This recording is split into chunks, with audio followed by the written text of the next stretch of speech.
एक बार एक युवक गौतम बुद्ध के पास आया और गौतम बुद्ध से बोला कि हे बुद्ध, मेरे मन में इतने गंदे विचार क्यों आते हैं। मैं नहीं चाहता कि मेरे मन में गंदे विचार आए, पर मेरे मन में हमेशा काम वासना के विचार चलते रहते हैं और मैं इनके बारे में सोच सोच कर बहुत परेशान हूँ।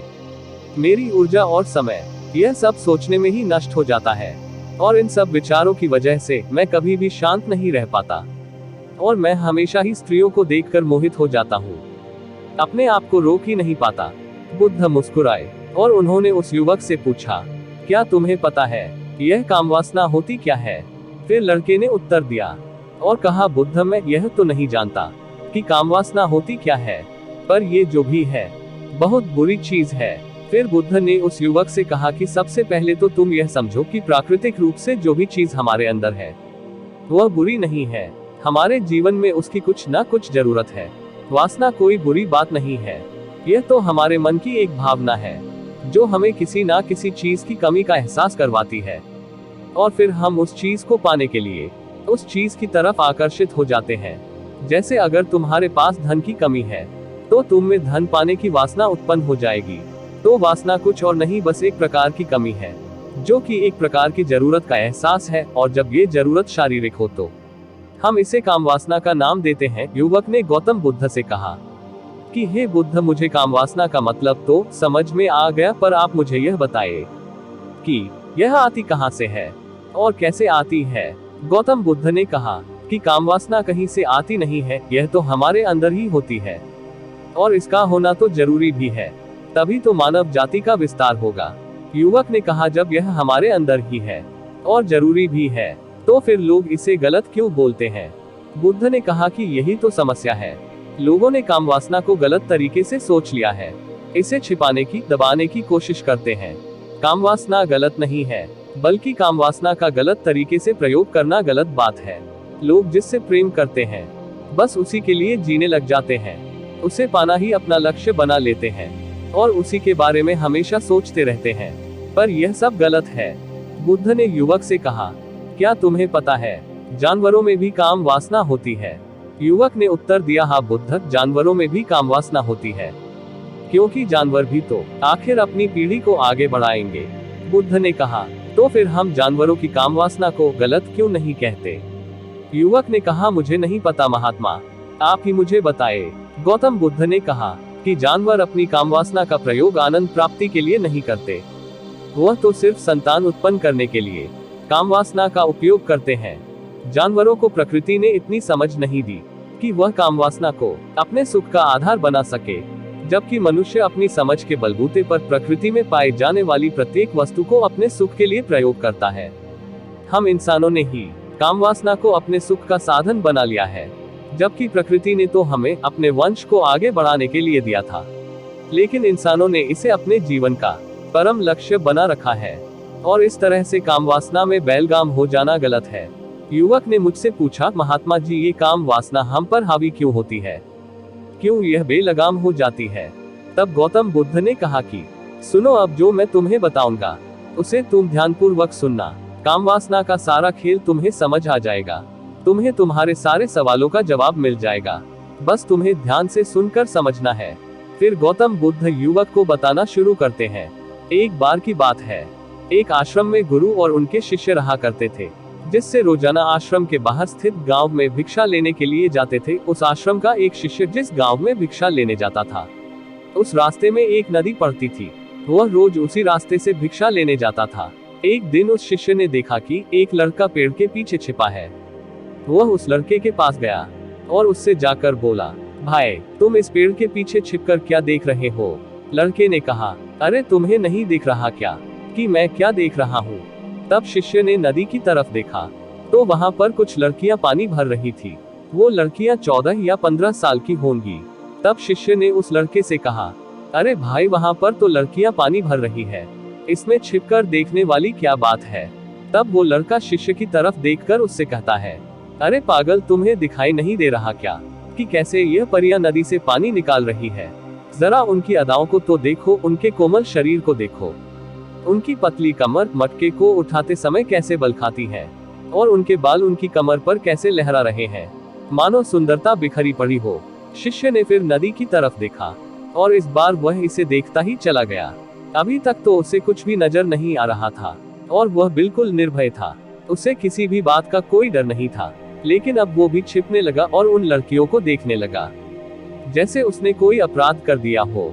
और जब वो छिपकर उन लड़कियों को देख रहा था, तभी वो अचानक अंदर से कांप गया और उसने कहा कि ये मैं क्या कर रहा हूँ, मैं जो कर रहा हूँ वो सही नहीं है, मुझे यहाँ से चले जाना चाहिए।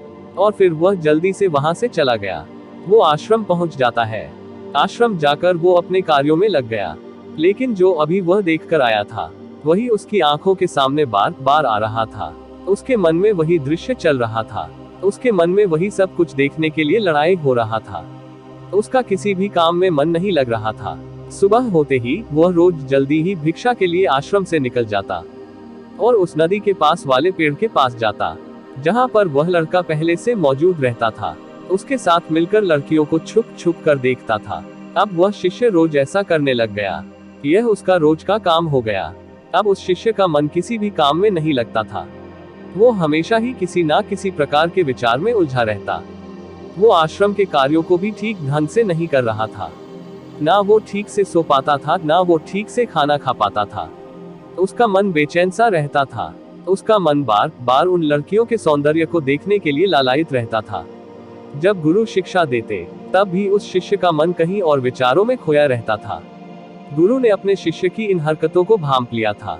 तब एक दिन गुरु ने शिष्य को अपने पास बुलाया और कहा कि आज से मैं भी तुम्हारे साथ भिक्षा मांगने चलूंगा। तुम और मैं साथ साथ भिक्षा मांगने चलेंगे। तभी शिष्य गुरु को मना करते हुए बोला, नहीं गुरुदेव, आप परेशान क्यों हो रहे हो, मैं अकेला ही ठीक से भिक्षा मांग सकता हूँ। गुरु ने शिष्य से कहा कि ठीक है, तुम अकेले ही भिक्षा मांगने जाओ। शिष्य तुरंत वहां से भिक्षा मांगने के लिए निकल गया। शिष्य के जाने के बाद गुरु भी आश्रम से निकल गए और शिष्य का पीछा करने लगे कि वो कहाँ जाता है, किससे मिलता है, यह सब देखने के लिए उसके पीछे पीछे चलने लगे। थोड़ी दूर जाने के बाद गुरु ने देखा कि उनका शिष्य एक लड़के के साथ एक पेड़ के पीछे अपराधी की तरह छिपा हुआ है और छिपकर कुछ देख रहा था। गुरु भी अपने शिष्य के पीछे जाकर खड़े हो गए कि आखिर उनका शिष्य क्या देख रहा है, जिसे देखने के लिए वो पेड़ के पीछे अपराधियों की तरह छिपा पड़ा है। गुरु ने देखा कि उनका शिष्य पेड़ के पीछे छुपकर लड़कियों को देख रहा था, जो कि नदी से पानी भर रही थी। तभी गुरु ने शिष्य को कहा कि तुम क्या देख रहे हो। अपने गुरु की आवाज सुनकर वह घबरा गया और उसके पसीने छूटने लगे। वह थर थर कांपने लगा, जैसे किसी चोर को चोरी करते समय रंगे हाथों पकड़ लिया हो। शिष्य की हालत खराब हो गई। वो कुछ भी नहीं बोल पा रहा था। दूसरा लड़का जो शिष्य के साथ था वहां से भाग गया। शिष्य घबराया हुआ था। उसके मुंह से कुछ टूटे फूटे शब्द ही बाहर निकल रहे थे। वो अपने गुरु से नजर भी नहीं मिला पा रहा था। गुरु ने शिष्य की तरफ देखा और कहा कि मेरा शिष्य तो निर्भय था, उसे तो किसी भी चीज का डर नहीं था, लेकिन ये क्या, तुम तो डर के मारे कांप रहे हो। शिष्य ने गुरु से कहा कि मुझे माफ कर दो गुरुदेव, मेरा इसमें कोई दोष नहीं है।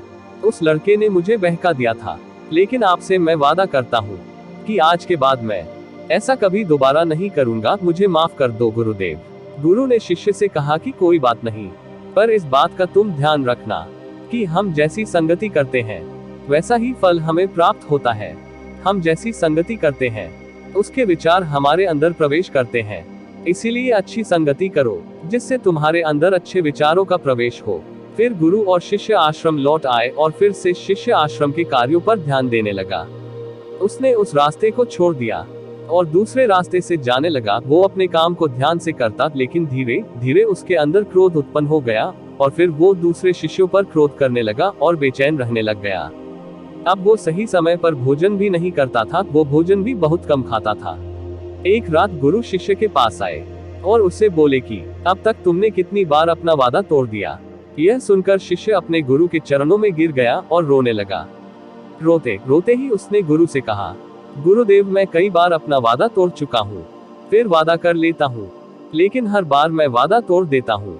मेरा मन मेरे नियंत्रण में है ही नहीं। मैं बहुत कोशिश करता हूँ कि मैं अपने मन से सारे बुरे विचारों को निकाल दूं, लेकिन मैं चाहकर भी ऐसा नहीं कर पा रहा हूँ। फिर गुरु ने शिष्य को कहा कि चलो मेरे साथ। गुरु शिष्य को आश्रम के बगीचे में लेकर गए और शिष्य से कहा कि देखो यहाँ पर एक नाली बनी हुई है जिससे नदी का पानी इन पौधों तक आ रहा है, और यह पानी एक निरंतर भाव से आ रहा है। क्या तुम इस पानी के बहाव को रोक सकते हो? शिष्य ने कहा कि हाँ गुरुदेव, मैं इस बहाव को रोक सकता हूँ। फिर शिष्य ने मिट्टी उठाकर उस नाली में डाल दी। वो पानी थोड़ी देर के लिए रुक गया और फिर थोड़ी देर बाद उस मिट्टी के ऊपर से पानी आ गया। गुरु ने शिष्य से कहा, अरे ये क्या, ये तो पानी रुका ही नहीं।